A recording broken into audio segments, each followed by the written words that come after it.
branding.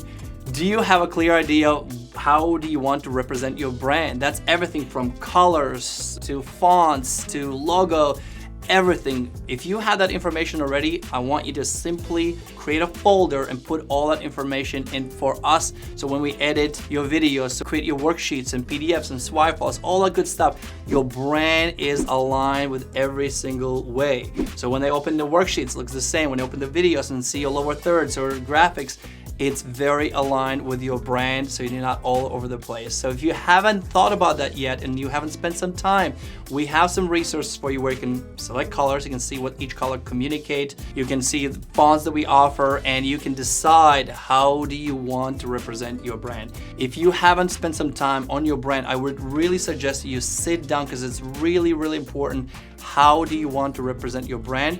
If you need some help, more in-depth help, I would suggest that you hire someone outside of our service because it's really not, we're not branding experts. We're gonna guide you, we're gonna provide lots of information. But if you want to hire a company, what you can do, you can hire them and they're gonna create a brand style sheet where you can have all the logos, colors, everything that you will need as you go throughout the process with us and beyond. So go ahead, spend some time, put that information in, and once you have that, come back, share that with us so we can create amazing product that is spot on. See you soon.